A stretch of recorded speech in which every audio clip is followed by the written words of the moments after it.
What's up guys, iDevice Help here. Today in this video I wanted to share some of my favorite top features of iOS 8. So let's go ahead and get started. Now first I want to talk about Notification Center. One of the coolest features about Notification Center is that now you can add third-party widgets, which means once iOS 8 is released to the public, you can download an application like ESPN, weather, any kind of application, and add a third-party widget.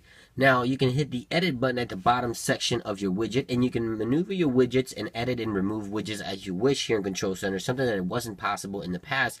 As you can see there, I have the day and the stock widget, also the calendar and the tomorrow event. I can go ahead and click edit, and I can remove any of these down here. For example, the stock one I never used, so I'm going to put it in the bottom there. Now once iOS 8 is released to the public, a third-party application could add a widget onto this section here, and you can simply just add it to the top and locate it where you wish. You can track things like traveling information, weather, sport events, and then you can just hit done and you'll have all your widgets in this section here. As you can see there, the stocks widget is no longer visible because I moved it to the bottom, and I can go ahead and remove widgets as well if I don't want to have them at all. I can just go ahead and remove them like so, and there you guys have it. It's a really cool way to stay up to date with the latest information that you want to stay on top of by adding widgets to your notification center. So that is one of my favorite things about iOS 8. Another cool feature available in iOS 8 is within the settings application. If you jump into the generals and accessibilities, have you ever been stuck with a 10% battery and don't know what to do? You don't have a charger, you're in the middle of nowhere.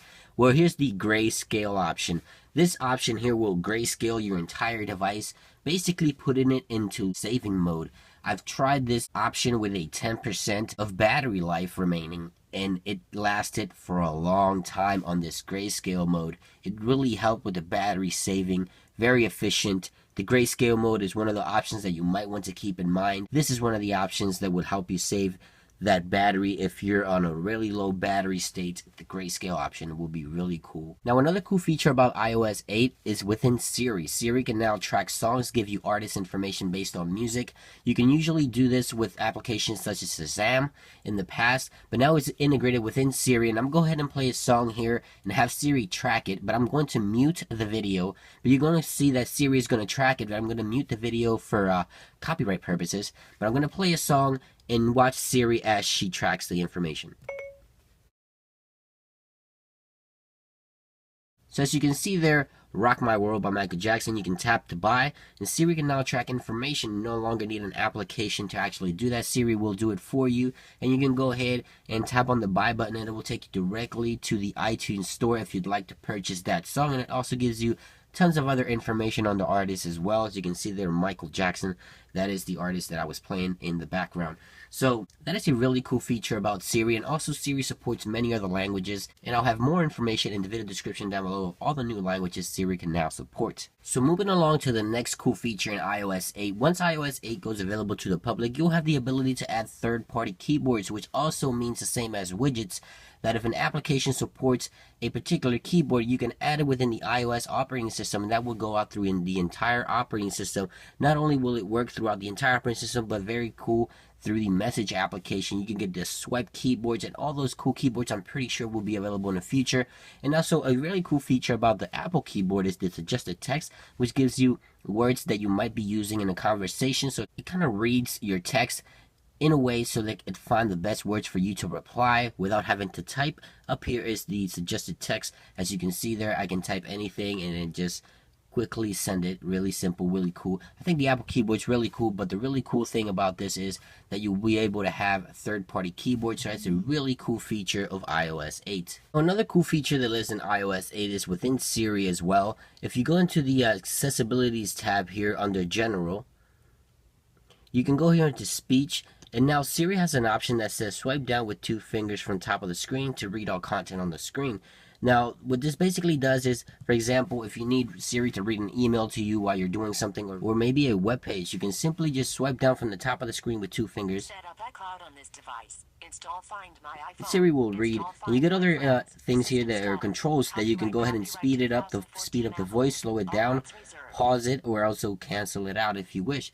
But it's really simple. You just swipe down from the top of the screen. Set up iCloud on this device. Install Find My iPhone. Install Find And there it is, very simple. I think this is really useful if you need to read an email or need an email read to you, or a book or any other content on your device. This is really cool to just kind of listen to it if you wish to do so. Now also, it provides tons of other languages that you can choose from and other voices. As you can see, other languages support it.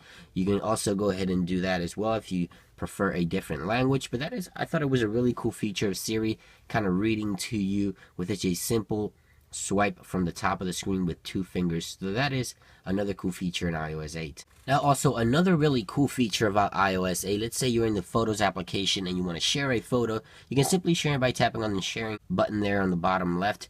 But a really cool feature that Apple added was the ability to move or remove the sharing options here. You can go ahead and move them or remove them as you wish. You can hit the more option. You can go ahead and move them around like so. And then you'll be able to have the ability to add third-party ones as well, just like you would with keyboards and widgets. You can also add third-party sharing options by simply adding more once iOS 8 again is released to the public and these applications support it. You can add other applications to this section here, which is really, really cool. Now also, you can do the exact same thing down here with your controls. As you can see here, you have the copy, to use as wallpaper, the print. You can also add other options and add third-party utilities as well with iOS 8. So that is a very cool feature that Apple added, and this works through the entire operating system as well. And last but not least, it is a very cool feature that I think Apple added onto iOS 8, and that is a way to track the battery usage per application, which means that you can track each application and how much battery it is using, so you can take measures in order to prevent that application from taking so much battery power off of your device. You can really track, sum it up into 7 days or 24 hours and see which applications are really taking up all that battery power. So this is a really cool feature that Apple added onto iOS 8, so you can track your battery by application, and that way you can go ahead and manage your battery a lot better. All of us want better battery on our mobile devices, and this is a really cool feature to track that. So you guys have it. Those are some of the cool features I found in iOS 8 that I think that are most helpful. So if you enjoyed this video, please a thumbs up. I really do appreciate it when you guys thumbs up my videos. Don't forget to follow us on Facebook, Twitter, and Google+. Much more videos coming in the future, so make sure you subscribe to the channel, and I will catch you guys on the next one. Peace.